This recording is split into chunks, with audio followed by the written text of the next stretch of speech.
Hi, everybody. Welcome to the Live Cybersecurity Awareness Forum. I'm Scott Wright, and I'm here as usual with a number of very important panelists and some live audience attendees. This is our, I think it's our 14th session that we've done. Typically, we do this bi-weekly and just invite as many people as we can. Usually I do this via LinkedIn, and we have a newsletter as well that people can sign up for and get invited. So we get a growing contingent of people coming in to talk about cybersecurity awareness. And this week, we're going to talk about oversharing and OPSEC, what employees need to know about operations security. So before I get into introductions in the panel, I'd like to ask everybody if they can just type in the chat where they are coming from, and it's always interesting to see how far away people are visiting from. We've had some from Europe and Australia in the past few sessions, so really good to see. We've got Gregor from Germany, that's awesome. Elizabeth from North Carolina, Ryan from Ramara, Ontario, Irfan from Denmark. Wow, this is great. Love this international contingent, especially from Stittsville. Welcome, Stephen. And Dylan from Barrie. Cool. So yeah, lots of representation. And I think Tyler's here from California, so we'll get him involved very quickly here. Yeah, just to let you guys know how this typically works if you haven't been on before, I'll do a quick roundtable of the panelists and let everybody introduce themselves.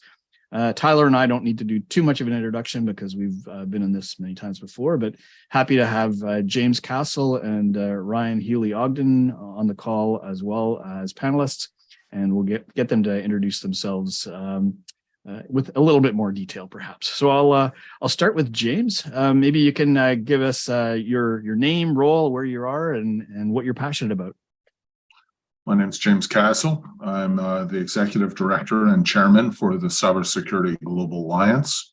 We're based in Waterloo Region, Ontario, Canada.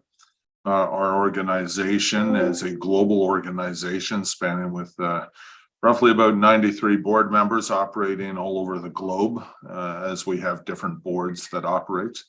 And we specialize everything from cybersecurity to defense, cyber product manufacturing and post-quantum technologies, right down to cyber law enforcement and different governance. We are a certification body with a group, and Ryan, who is our Chief Communications Officer, who is also on the panel. It's great seeing him here and being a part of this. I guess the last thing I should mention, I am a Canadian ambassador for the EU Commission, representing over 30,000 high-profile tech companies in 64 countries throughout Europe. Very nice to be here, and thank you. Awesome. Thanks so much, James. Great to have you. I'll let Ryan introduce himself as well now. Yeah, well, thank you, James. You kind of touched on one of my roles with CSGA as the Chief Communications Officer, and I couldn't be happier, more proud to be a part of that organization. But more recently and more prominently, I am now the Director of Business Development for ClickArmor. I've joined Scott and Stephen on the team just this week. I guess I'm on day 3 of my adventure, and so far, so good. I also teach the Cybersecurity Bootcamp at the University of Toronto. And in my spare time that I don't really have, I'm usually thinking about cybersecurity as well. So I'm happy to be here. Looking forward to the conversation, and thank you, Scott, for having me. Yeah, absolutely. Great to have you. And we're missing a couple of our normal panelists. Usually we have Fleetus Poston and or AJ Lease and or Jim Guckin, but we do have Tyler Sweaney here from California. So do a quick intro, Tyler. I'm a regular, so I don't need to go into detail. Very nice to meet you, James and Ryan. My name is Tyler Sweaney. I'm an account manager and cybersecurity specialist at an MSP here in Bakersfield, California, which it's not the pretty beach part of California, but we're repping West Coast here. So good morning to anybody on the West Coast. Great to be here. Awesome. Thanks so much. And just a quick intro for myself. I'm Scott Wright, CEO of ClickArmor. We are the sponsor of the Cybersecurity Awareness Forum. We started doing this about May or June last year. And it's just rapidly been growing, as I said, and really nice to be able to contribute to the industry. Generally, our panelists are people who have different security backgrounds, but we're all passionate about security awareness and love to help out people when we can. So it's really good to see, we've got quite a few panelists or attendees today. Just like people to enter their questions or comments in the chat whenever possible. It really helps drive more of the conversation. So with that, I'm going to share my screen and go into I usually provide a little bit of a deck just for us to guide our discussions. And we're going to do a poll to start off with. And to do that, I didn't do my formatting very well, but we have 3 questions. I'll just share this with everybody in case you're not able to participate in the poll, but I'm happy to have you type something in if you're not going to do the Zoom poll. But the 3 questions we're going to ask are, do you feel that employees may be making attackers' jobs easier because of their oversharing? What do you think are the areas where more OPSEC needs the most improvement?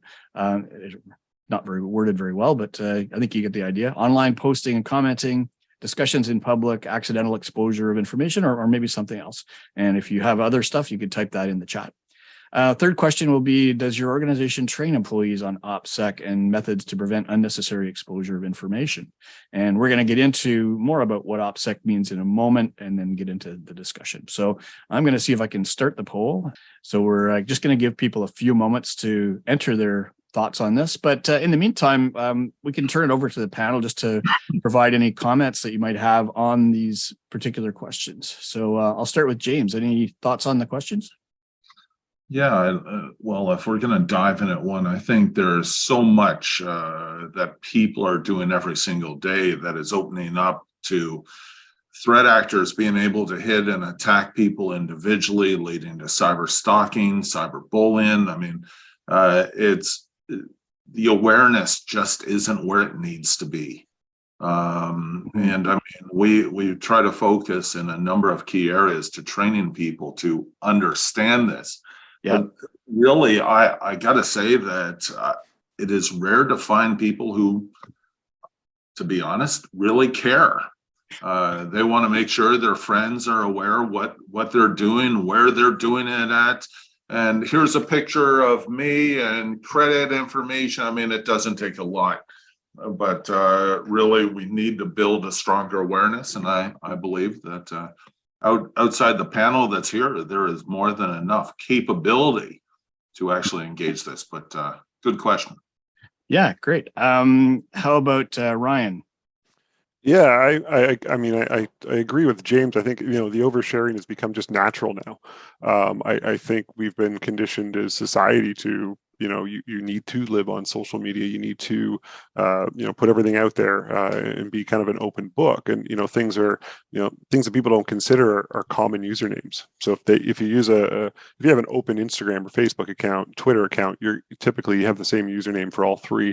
Well, that username will then translate over to your corporate world as well, 9 times out of 10. So you're giving, as you say, are employees making it easier? Absolutely. Not only the information that they're putting out there, but the means that they're doing it. And then you look at certain social media platforms like TikTok, for example. I mean, it's in the news all the time of what kind of, risk is that to personal and I guess fundamental security. But you have marketing advisors left, right, and center saying if you're not on TikTok to a small business to medium enterprise right now, then you're going to fail. Right. So it's that drive between, are we going to hit our goals this year through social media, or are we going to protect our employees and our customers alike? So it's a slippery slope. Yeah, I agree. I'm sharing the results of our poll right now, so we can talk about that. Just before I get into that, a little story that you kind of reminded me of. As I was doing a bit of research for this session, I was looking, Googling, operation security failures and stuff like that. And the most common thing that comes up is that certain criminals are getting caught because of their lack of OPSEC. And so, it's like you said, usernames that that are used on dark web forums are also used somewhere else, and the authorities are able to catch them that way. And so we'll talk a little bit about what's involved in oversharing, what kinds of things people are doing that are putting them at risk. So just quickly to review the results of our poll so far. So I just ended it. So we had, I think, total more or less 9 respondents. So it's not exactly scientific and statistically significant, but it's fun to just sort of see how people on the call responded. Do you feel people are oversharing? Yeah, 8 out of 9 thought yes. Number 2 is, what do you think are the areas where OPSEC needs the most improvement? This is interesting. So 3 of 9 say online posting and commenting. Nobody said discussions in public, but 4 of 9 said accidental exposure of information, which is interesting. And then a couple of others just weren't sure. And then thirdly, does your organization train employees on OPSEC? 6 out of 9 say yes, and 3 out of 9 say no. And somehow we have 1 out of 9 saying not sure. That adds up to 10 out of 9. I don't know what happened there, but well, we always have fun here. You never know. So I'm going to close that up, and let's go into our first sort of discussion of this. I'm just going to do a couple of quick slides just for people who may not understand what OPSEC is, and the panel is welcome to come in and correct me or add context as well. So when I did a search on what is operations security or OPSEC, there's a formal definition around, or by NIST in the States, the National Institute of Standards and Technology, that is pretty legalistic, right? A systematic and proven process by which potential adversaries can be denied information about capabilities and intentions by identifying, controlling, and protecting generally unclassified evidence of the planning and execution of sensitive activities. So we all do that, right? I think this is my interpretation on a more casual level, which is protecting an organization against accidental or unnecessary release of information by employees, which could make it easier to launch successful attacks on sensitive information or systems. Anybody have any comments on the NIST term versus my term? Well, I don't know about you guys, but I just posted a link on Wikipedia that actually talks about OPSEC, specifically to the 5 steps. Right. Definitely good information in there to follow through the process. Mm-hmm. And really, I mean, NIST's viewpoint is more specific to US content. Yeah. So we have to identify that on a global scale, because once we're trying to pass out the right message, what may be good in the United States sure isn't going to be the same in Germany, et cetera, and so on. Yep. Yeah. I think the identification of the sensitive material in the first place is likely where most organizations just fail. I think, a lot of them don't even know what they're sitting on or how it's accessed and stored. And I mean, we look at data breaches all the time of accidental databases being, left wide open or default credentials being used. So there's a lot of ways that I think step 1 fundamentally is just failed, that the other 4, I mean, it doesn't even come into play. True. Tyler? Oh, you're on mute. Okay, there we go. Yeah, I'd have to agree. I mean, the 5 steps, they kind of, they flow linearly. So if you don't identify your sensitive data, everything flows from there. I think, at least from my perspective, I think it either comes from a position of ignorance in terms of, it seems like a lot of people aren't aware of the data they're sharing or how much data they're sharing. We click those privacy policies. Mm-hmm. We don't read them. Of course, no one wants to read those, but you see when you download programs or whatever, or, apps, you see what permissions, they have access to your camera roll, whatever data. And people, I think they either don't know or they don't care. And I know we talked about this in a previous webinar. Seems people, the younger you get, at least, towards my age, people know, and they just don't care. Yeah. And maybe that's because they're not aware of like the threats, but it's that, working in cybersecurity, it's not going to happen to me. Yeah. Because realistically, it's inconvenient. It's in the moment, it makes your life easier when all that data is out there, because everything flows. You don't have to go and check boxes. You don't have to worry about it. Exactly. And we're going to talk about the convenience factor in a moment. It's one of my slides, actually, a question. So that's great. And I think it just sort of also, there's such a gray area, right? I mean, there's everywhere from the military classified regime down to the corporate, enterprise, and then small business. And then you got your personal stuff, right? And like, who in the world classifies their personal assets, right? Nobody. So it's no wonder people are not really clear on what, the sensitivity level is that they should be worried about, right? And so I think that's something we can all work better on. Cool. I'm going to go back to the slides and we'll advance one more. I wanted to touch on these. We actually sort of touched on them in the poll a little bit, but what are examples of the situations we see where OPSEC fails? Or another way to put it is, if you've heard of the term OSINT or open source intelligence, it's almost the corollary or the attacker's view of it is they're looking for information that is publicly available or not well secured, that is easy for them to get to. And so when we fail at OPSEC, there's a lot more open source intelligence for attackers to use. And this is the place where, we can look at, and maybe I missed something here, but I generally see, there's oversharing on social networks for sure. What'd you have for breakfast? How much you hate your boss, how much you hated the last phishing simulation that your organization did. And then just discussing work information in public places. I was a little surprised that, there wasn't more attention to that in the poll responses. I guess maybe because of the pandemic. Before the pandemic, I used to just love going to work spend some time doing my work at a hotel lobby, sitting in a chair and near the front desk. And you could hear everything. You could hear people's names and room numbers and sometimes card numbers and all kinds of weird stuff, right? And then there's just leaving work materials in visible locations, both in work and maybe even at home or somewhere else. So I just wanted to throw that out there and see if the panelists had, or anybody in the audience actually has any thoughts on if these cover everything or any specific examples of things you'd like to point out. I think one that people have kind of overlooked, and I think the pandemic has done this, is the open source intelligence you can gather from people's screen sharing. So, how many meetings we've all been in where, instead of sharing that one tab where you're trying to get, done, you're sharing your entire screen, which you're flipping through, various different, document screens. Some could be sensitive. You've got all of your applications at the bottom, so if you're trying to build a profile of someone, what VPN, app they use, what their preferred browser is, you can start to build a bit of a profile. And the other thing is glasses.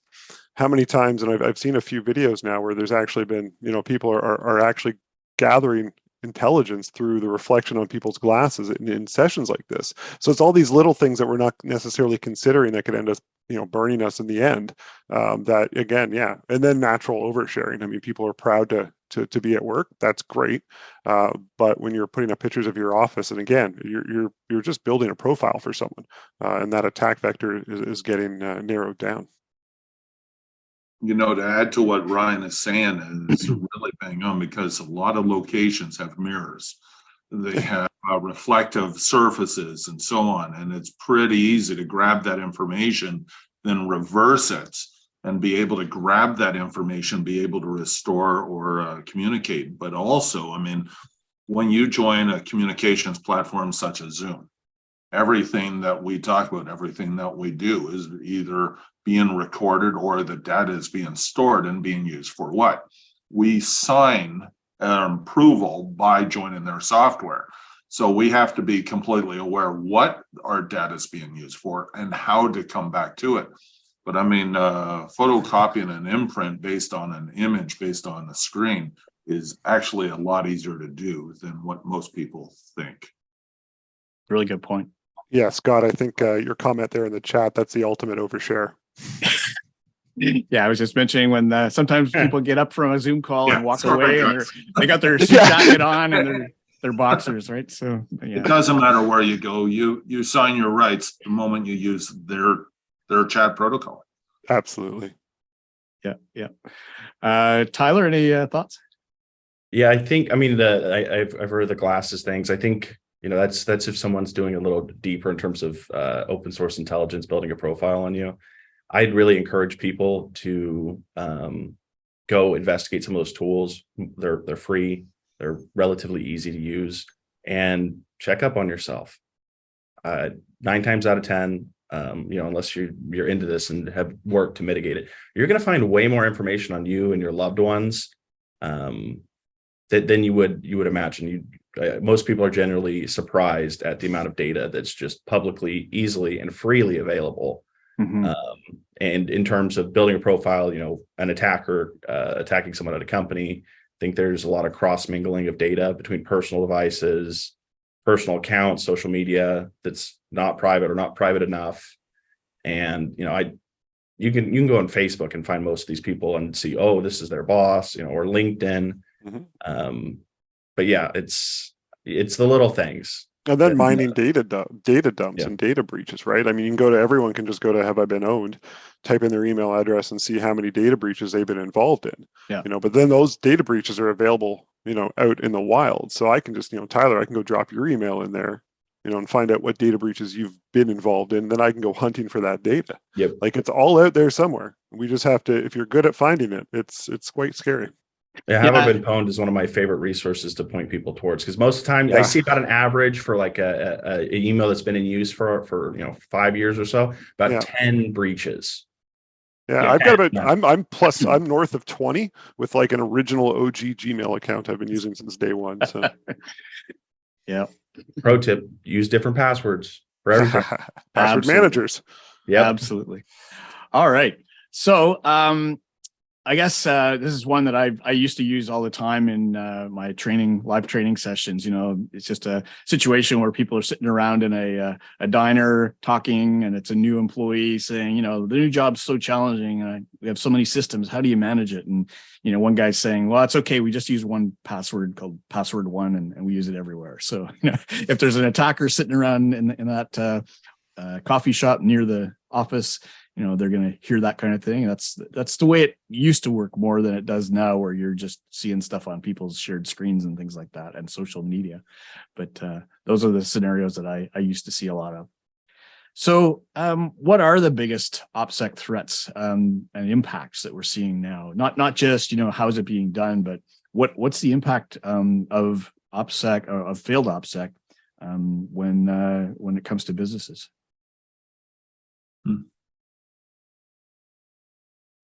I really kind of see it as these data. I mean, I guess you're either getting hacked and your data released as a ransomware, or just data, breaches and stuff, in the sense of just, not taking care of your information properly. I think it's from a business point of view. I mean, it's obviously it's going to impact your customers, your bottom line, your day to day, but also it's a reputational thing. I mean, Home Depot is still paying 10 years later for that, for their data breach, and everyone will be, and then it's just, people don't forget. So then you lose that brand trust, and that goes a long way to try and recover from that. So I think that might be one of the bigger threats right now, outside of employees. I just don't want to point the finger at people, because the people haven't been trained properly, about what to do and how to do it. Corporations should know better, and they should be protecting their data better, and our data. Yep. James? Well, I'm going to put a little bit more of a spin on this. I mean, let's look at reputation management. When we move down the pathway to people who come under a cyber attack or cyber stalking, it's not just the kids that are getting hit, it's also the adults, because of content or information. But I mean, if we're going to look at the serious impacts, I'll give you a fine example. One of the case studies that we're looking at, and I'm not going to go too much into detail with names or locations, because that would be a bad OPSEC. Exactly.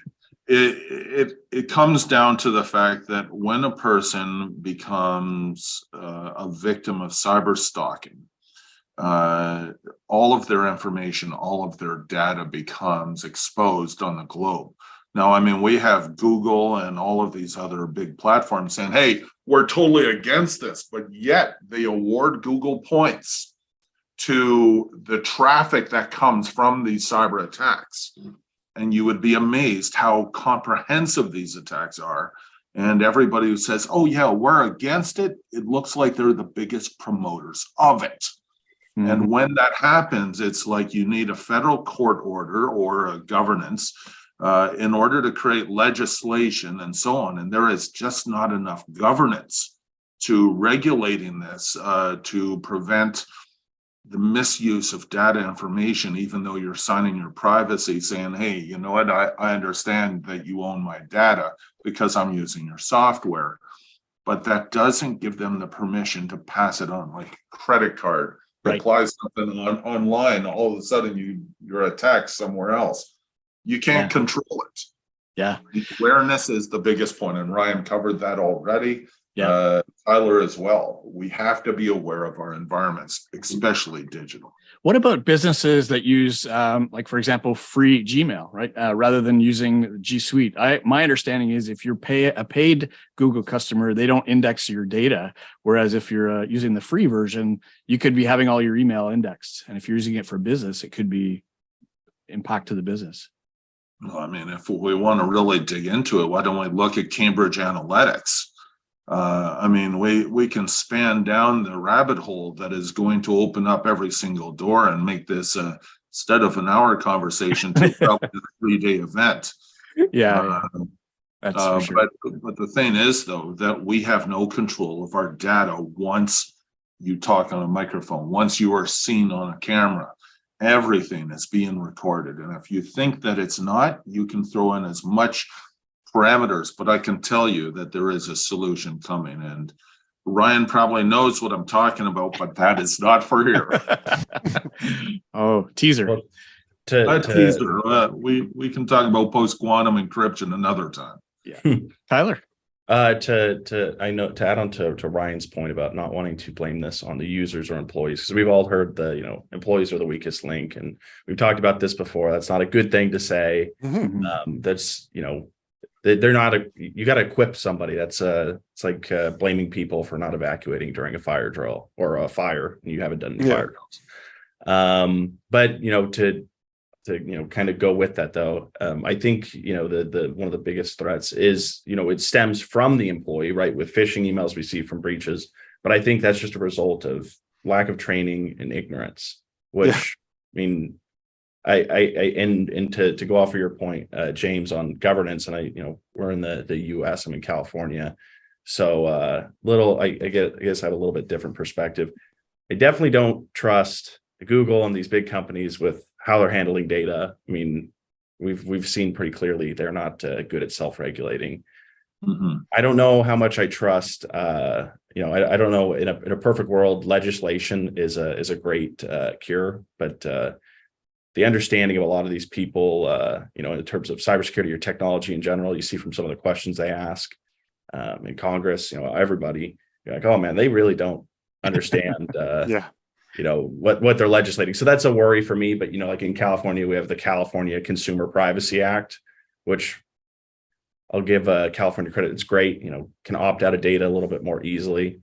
But yeah, I think really, and this goes to Scott with ClickArmor. We have to find a way to engage employees and make this easier and just draw them in, right? Because the phishing exam tests and once a year, once a quarter training, it's clearly not working.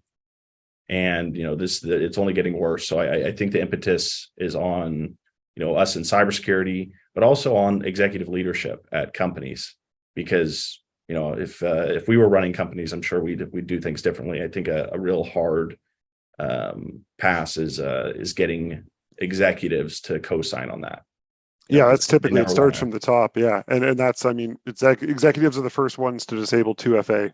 Executives are the first one to disable password changing policies. They're the first ones to usually break a lot of these practices we preach rules, and so I think you kind of hit the nail on the head there, Tyler. It's we have to see change from the top.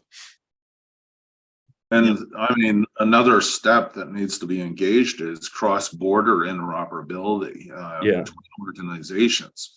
If one organization's creating something and it's different on the other side of the border, and you have a cross-border incident, you're going to have one hell of a hard time trying to figure out who's in charge. Yep. Well, and Gregor has a good point talking about management being humans too. So that's once again, that's we gotta make this apparent and convince these people, and hopefully you don't want people to learn the hard way, right? it's a lot. They always learn after a breach, hopefully, but Yeah. you never want it to get that bad. Yep. And just to wrap up on this one question, I think, one way I look at it is, if the humans are targeted and, the OPSEC isn't as good as it should be, then the impact is going to be something is going to be closer to succeeding at breaking one of the technical safeguards in the organization.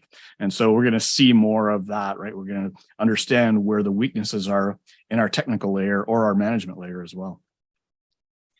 So at this point, I just want to take a quick minute because ClickArmor does pay the bills for this session. I just wanted to mention ClickArmor actually has a course on OPSEC. So it's fun. It sort of teaches people about, the importance of not oversharing, not making things too easy for the attacker.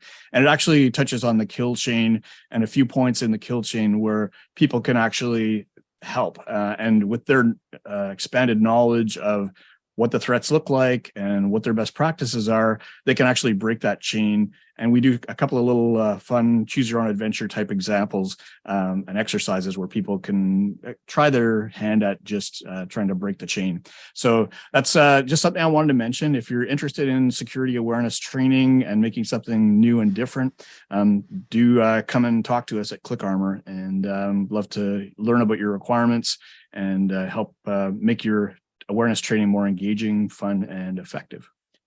So with that, I'm going to go to our next question, which is, how should employees view the balance of convenience versus exposure of sensitive information, right? So this is something we just touched on really very few minutes ago.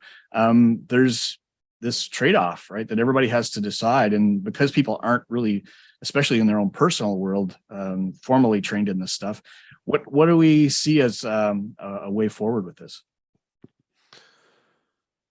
Yeah, it's a tricky one, right? And that comes down to awareness. If people don't know, that the convenience has a double-edged sword, then they're going to continue to become even more and more reliant on that convenience. And again, that's those things like two-factor, or using hardware tokens, and different kind of more serious authentication methods would be one. So I think, again, it comes down to awareness training to people, that if you make them understand what information that they're actually exposing on a daily basis, they may just naturally pull back and assume that convenience isn't necessary.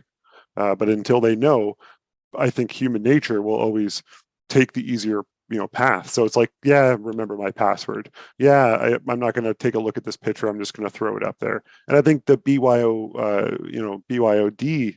world we're living in too kind of makes that a little messy, because if we allow employees to run their personal life right next to their work life on their devices, there is just that easy ability for them to start to mix up and to really create some compromising situations, versus giving them a lockdown device that only does work, and they kind of have to stay a little bit more in their lane, so to speak. I'm following the chat here, and Aaron, you're absolutely right. The best way to make sure that your technology isn't being monitored, turn it off. It couldn't be more accurate than that. I mean, we did a study, well, not a study, an actual test, utilizing the Canadian Strategic Forces, that identified how easy it is to hack a person's phone, even with a cell phone password on it that would have like 10 digits, uppercase, lowercase. It is very easy to bypass that. What we try to tell people, and I have done this online with other groups, is turn off your phone in prime times, just reboot it. So if anybody is there or listening or tapping or anything else, you want to make sure once it refreshes itself, it's just a safeguard to make sure that nobody's on your technology. And when you're leaving Starbucks, make sure your equipment is off so it's not going to be scanned either. Really simple points to understand. Yeah, we've seen it all with the webcam covers and things like that. Like, if I'm not using my computer, the webcam is unplugged, and so is the Cat5 cable. Call me paranoid, but that's the way I operate, right? So it's and we have to be aware of where we're using our devices, and I think that's a huge one. Like public Wi-Fi, like it doesn't matter how many times you can say this to someone, like public Wi-Fi is a terrible idea, everyone. Like it's when are we going to catch on to this, right? Especially if you're going to be utilizing work devices in that manner, and there are no. I mean, there are no easy ways to stop this, because you want your employees connected. You want convenience. You want to be able to go to the Starbucks and open your laptop and get some work done, and then do the same thing on the train, and then do the same thing at the airport, and then the hotel, and da da da da da. Next thing you know, you've got 15 to 20 points where you've just potentially exposed your data to who knows who. Yep. Great comment there, Elizabeth. On she said, if there's no perceived consequence, there'll be little interest in being inconvenienced. And I think that's kind of that's a great way to sum up where we're at right now. There's really, I mean, for most people, it's not incentivized. They're not seeing, even with the data they're putting out there, right? They get better ads, content that's more suited towards their interest that they're consuming. So what it boils down to me, and this sort of transcends organizations, like a change in the zeitgeist. There needs to be a culture shift. I'm talking generally speaking, legislation helps do that and impose that. I think we're starting to see that, but it has to be more normalized, because like you said, Ryan, the only people I know that myself included, the measures I take, they're inconvenience, and maybe to other people are like, oh, that's paranoid. To me, it's like, well, I don't know. I mean, I know what I could do with this data. I don't want to put it out there. I can't wait for the day where people I stop saying maybe this is paranoid, but I wish so we have to normalize it. I shouldn't have to preface what I do to keep myself secure as paranoid. It should just be kind of standard practice, right? I shouldn't be self-identifying. Hey, I'm a crazy person who puts on a tinfoil hat and hides in my basement. No, doesn't help your case. Yeah. No, I'm just a normal person who just actually takes security and cybersecurity serious. And so, I mean, and then Tyler, when you say you see a shift in it, maybe West Coast kind of a little bit, maybe a different vibe, but do you see that? I guess my question is, and this is open to everyone, do we see that as a generational thing? And so how do we see that as the new generation that's coming in more cyber aware or less cyber aware? And that's where I think people are more, at least my age group and younger, they're more aware of the data that's out there. There's just apathy. But to me, that's more addressable, right? Because at least there could be a problem. It's just people don't care. Maybe that's just part of being young. But as I see people age up a little bit, myself included, these things start to matter, right? Yeah. And you start to look at your bank account and you're like, well, my savings could disappear. Or now that I own a house, someone could scam me out of my possessions, right? When you're younger, maybe there's this little bit more invincibility around you where you don't think you're going to be the target. I just saw someone talk about legislation in the chat there too. Legislation is a great start, but unfortunately it doesn't cover, you can't legislate the world. And you can't legislate multiple countries and districts. And we all know that if a company really wants to, they can get around legislation because they'll have deeper pockets than anyone else. Meta is a perfect example. If Meta will just move a data center if they need to. Meta will lobby in Washington and make sure that a lot of people have lined pockets, and legislation may not be as effective as it reads in a headline. So that's something we need to be careful about with legislation. I know in Canada we battle that all the time. James and I can go in circles about that one. Yes, we can. When it comes down to, and Ryan's got that right, in regards to legislation, especially when you're talking about a digital identification, you can mask that very easily. So, I mean, in Canada, you have the mens rea, actus reus, so guilty mind, guilty act. In order to have both, you can actually be charged. But if nobody can identify you based on your digital signature, then there's no crime being committed. So figure that one out. So when legislation swings that around and then creates a cross-border interoperability situation to how to communicate, I don't think we're going to be alive to see this. But if we can go back to an easier time, I hate to say how old I am, which I'm not going to do, but I remember the days where our fun and excitement were climbing trees without the technologies and having fun as kids and breaking limbs, not ourselves, but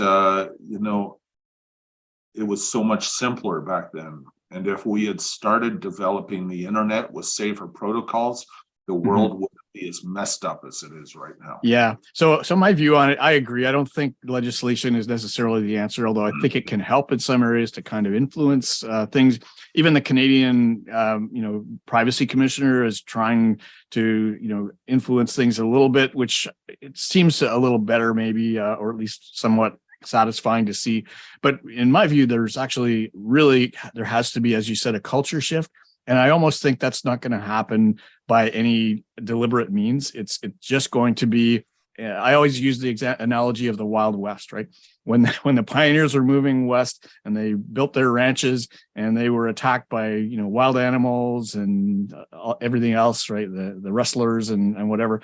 You just had to learn, what is it going to take to protect what's important to me? And that takes a long time to figure out what's important to you and how to protect it. I think, I don't know if there's anyone who smokes cigarettes in the group, but you think about how long it took of public awareness and legislation and law and, to see a shift where we actually, people didn't actually stop smoking cigarettes in mass until it was like directly related to causing cancer, right? Mm-hmm. There had to be a catalyst. And I think, Scott, that's maybe what we're looking for in the world. What's a catalyst that's going to drive this natural shift in we need to care about our privacy and our data more, because we can read all the warnings, we can do all that until it affects you and it hits home.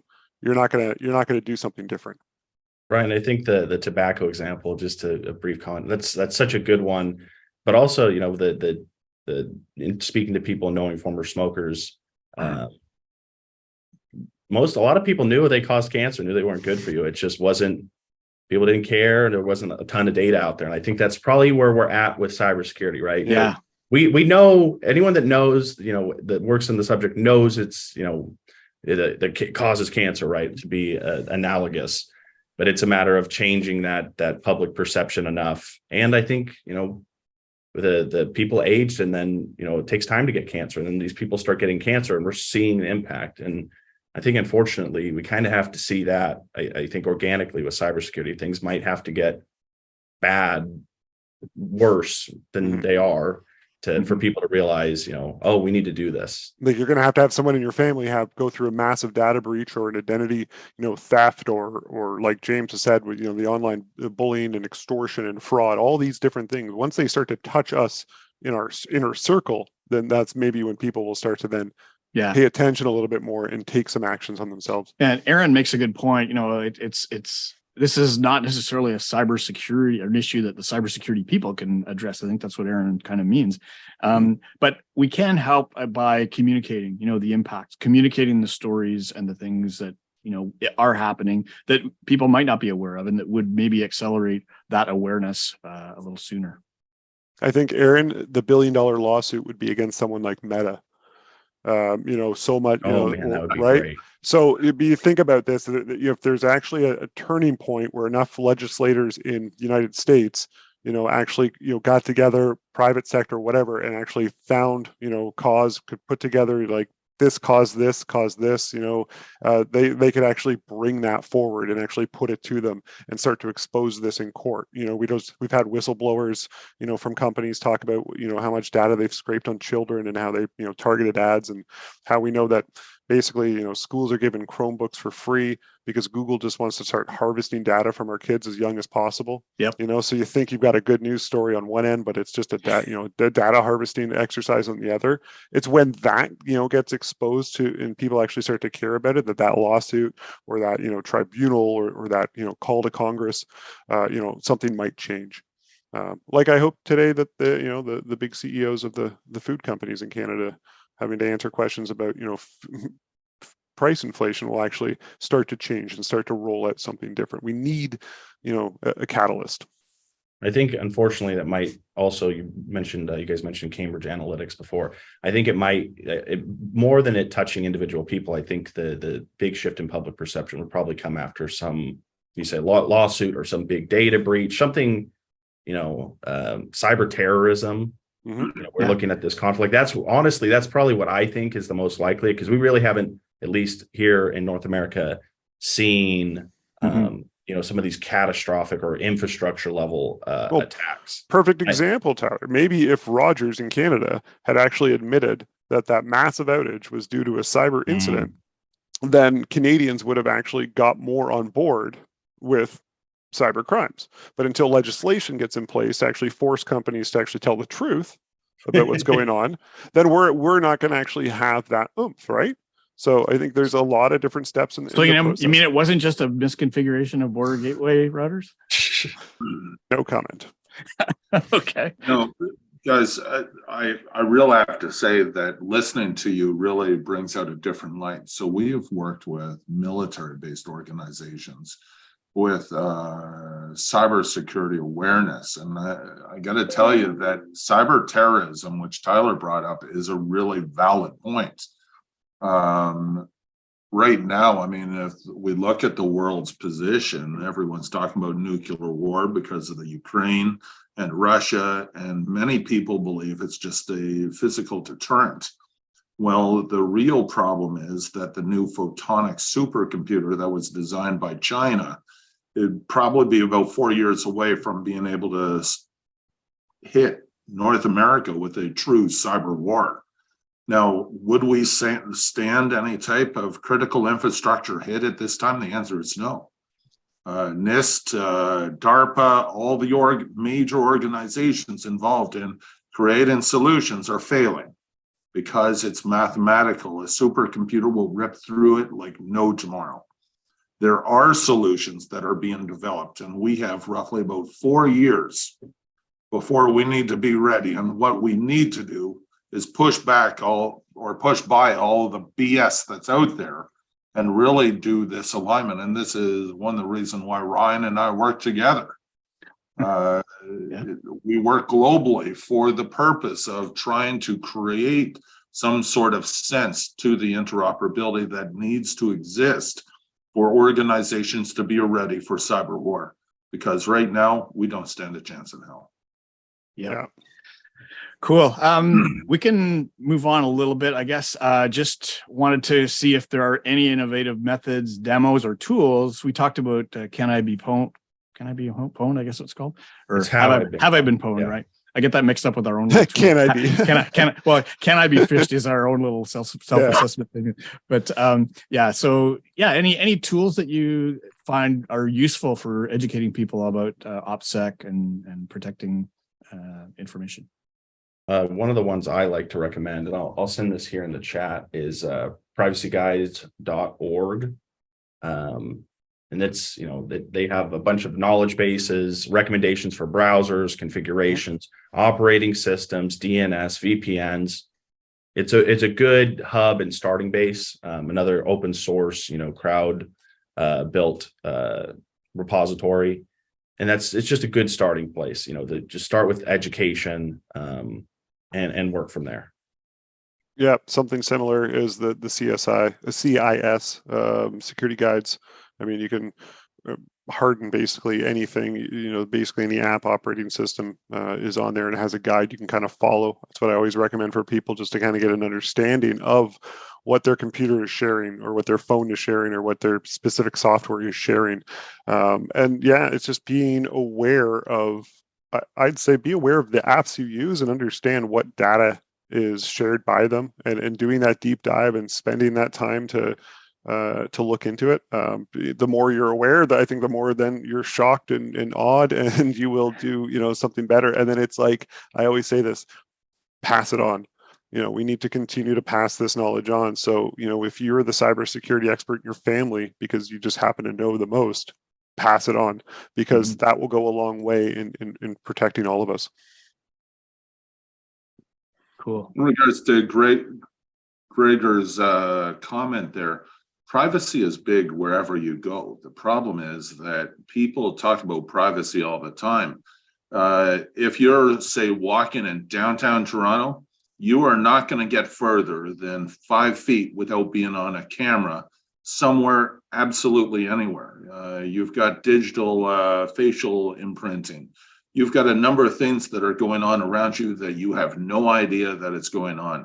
So until we start figuring out the problem with privacy internationally and domestically, you have to understand your surroundings before we can actually engage with the real problem. Yeah, aren't the British police shows really helping with that? Because every crime is solved by CCTV, right? That's was somewhere on a corner that spotted a license plate. Really is.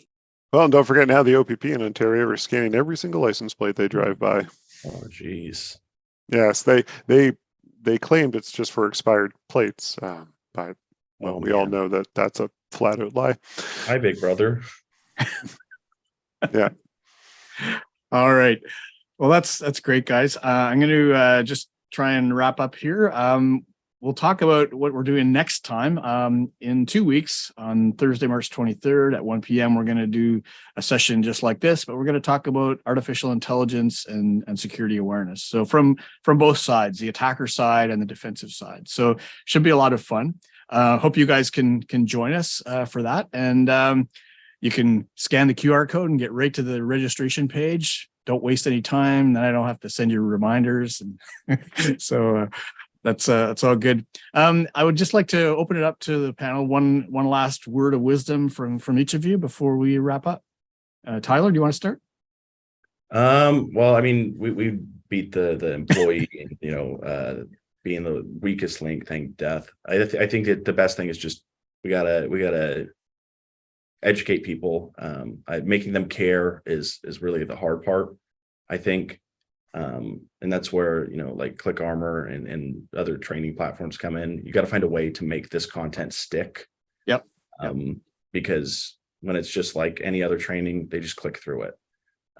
So I think there is an impetus on us. I wish, with governmental bodies, all these other people that could do it, that's great, but can they do it with their knowledge base at the present time? So I think it's top down, but I think it's got to start somewhere, and I think that's with us. That sounds great. I would say, yeah, I would say we need to be the champions of our own cause. So it's talk about cybersecurity, talk about privacy, talk about data, sovereignty, talk about all the things that matter. Use LinkedIn as a platform for good. Use social media to talk about these things, and let's just try and make change from inside the industry out. Because if we're the experts, then let's kind of pass that knowledge along. I think when we look over at OPSEC, it really identifies what the problems are without creating the solutions. Something that you want to be aware of is post-quantum technologies, and people around the world are really trying to divert the problem by removing the threat to privacy and data. And once we get down to the guts of that, and we create solutions, and we drop the border who's better, and we start working together, the problems will be solved, and it is a lot closer than you may think. Scott, if you ever want to talk about a session on post-quantum, let me know and I'll bring you a whole panel. Actually, yeah, that actually reminds me, Ryan and I were just talking yesterday about a potential idea for splitting off this whole session so that there's sort of a user individual forum like we're doing right now, talking about more practical tips for everybody, and then having a separate stream of sessions where we talk more about things that are more technical, more interesting to the CISOs and strategic risk management folks. So look forward to that. Yeah, I mean, and James and I can talk about how CISOs need to get together and talk about problems, not just get sales pitches. But you got it. All right, folks. I think we're just about out of time. I really want to thank everybody for joining us. Hope you can join us next time. And I'll give you back a couple of minutes, or a minute anyway, so you can get to your next meeting or lunch or whatever you got to do. But thanks, everybody, and we'll talk to you next time. Thanks, Scott. Thanks, everyone. Thanks, everyone.